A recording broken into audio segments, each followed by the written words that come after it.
Assalamu alaikum viewers and welcome to my channel Study Law with Bushra. So in this video we are going to discuss salient features of 1962 Constitution. But before starting my discussion, a reminder for you guys to please subscribe to my channel and don't forget to press the bell icon for latest updates. So let's move towards my topic, 1962 Constitution. It was actually enforced on 8 June 1962 and it was forcibly given to the people.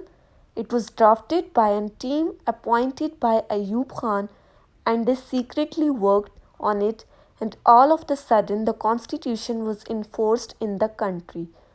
But it was ended in 1969 when martial law imposed in the country. So let's move towards the main features of constitution. The first main feature of constitution is that the constitution of 1962 is present in a written form, that is black and white pages, and it consisted of 250 articles and 5 schedules. The next is rigid constitution. जो constitution था 1962 का वो एक rigid constitution था because इसका जो amendment procedure था इस कॉन्स्टिट्यूशन के अंदर वो काफ़ी डिफ़िकल्ट था, बहुत कॉम्प्लिकेटेड था। और ना सिर्फ इसमें 2/3 मेजॉरिटी पार्लियामेंट की चाहिए थी अमेंडमेंट के लिए, लेकिन उसके साथ साथ प्रेसिडेंट की ऑथेंटिकेशन भी ज़रूरी थी। उसमें अमेंडमेंट करने के लिए 2/3 मेजॉरिटी के साथ साथ प्रेसिडेंट से ऑथेंटिकेशन लेना भी बहुत ज़रूरी था। The next is name of the country. So according to this constitution Pakistan का नाम democratic Islamic republic of Pakistan declare किया गया था। The next main feature is national language कि 1962 के कॉन्स्टिट्यूशन के अंदर कौमी ज़ुबान का दर्जा किस लैंग्वेज को मिला था। तो उर्दू और बंगाली को कौमी ज़बान के तौर पर इस कॉन्स्टिट्यूशन के अंदर इंट्रोड्यूस कराया गया था। Next is Islamic provisions. So many Islamic provisions were introduced in Constitution of 1962 and it was decided that there shall be no law which is against the injunctions of Islam.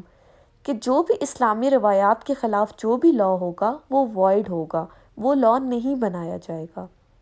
Next is unicameral legislature. Constitution of 1962 के अंदर unicameral legislature introduce कराई गई थी। Uni mean one and cameral mean chambers or houses. So there was just one house that is called National Assembly. Next one is presidential form of government. So 1962 के constitution के अंदर presidential form of government थी, सदारती निज़ाम हुकूमत था और इसके according क्या था, president head of the state था और उसके पास ये पावर्स थी कि वो कैबिनेट के मिनिस्टर्स की अपॉइंटमेंट कर सकता था इस कॉन्स्टिट्यूशन के according. The next feature is freedom of judiciary कि जो जुडिशरी है, जो अदालती निज़ाम है, उसको इंट्रोड्यूस कराया गया था। उसके फ्रीडम को कि जुडिशरी इंडिपेंडेंट है, ख़ुद मुख्तार है और जो सुप्रीम कोर्ट है वो कॉन्स्टिट्यूशन को इंटरप्रेट करेगी, मज़ीद एक्सप्लेन करेगी, तशरीह करेगी, इंटरप्रिटेशन करेगी।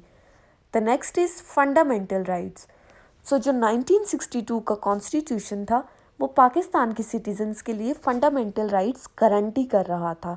ठीक है, फंडामेंटल राइट्स जो हमारे बेसिक राइट्स हैं जिन्हें हमसे कोई भी नहीं छीन सकता, उनको इंश्योर कराया गया था, उनकी इन्फोर्समेंट को इंश्योर कराया था। Next is Islamic ideology council. So 1962 के कॉन्स्टिट्यूशन के अंदर इस्लामिक आइडियोलॉजी काउंसिल, जिसको इस्लामिक काउंसिल का नाम दिया गया था, वो इस्टेब्लिश की गई थी, जो कि पार्लियामेंट को लेजिस्लेशन में एडवाइस करती थी, कानून बनाने में, कानून साजी में नसीहत करती थी। The next main feature is restrictions against the office of president. So constitution of 1962 ने प्रेसिडेंट के ऑफिस में कुछ रिस्ट्रिक्शंस लगाई थी, जैसा कि प्रेसिडेंट पाकिस्तान की सर्विसेज में कोई भी ऑफिस ऑफ प्रॉफिट होल्ड नहीं कर सकता। The next is powers of president, this is the last feature. इस कॉन्स्टिट्यूशन के अंदर प्रेसिडेंट जो वो बहुत ही पावरफुल था। उसके पास ना सिर्फ ये पावर थी कि वो प्रोविंशियल गवर्नर्स को अपॉइंट कर सकता था, बल्कि मुल्क में जितने भी इम्पोर्टेंट ऑफिशियल्स की अपॉइंटमेंट थी वो भी प्रेसिडेंट ही करता था। इसके अलावा उसके पास कुछ लेजिस्लेटिव, मिलिट्री और जुडिशियल पावर्स भी थी, लेकिन प्लस मेन पॉइंट था कि वो मुल्क में ऑर्डिनेंस भी इशू कर सकता था, उसके पास ये पावर भी थी।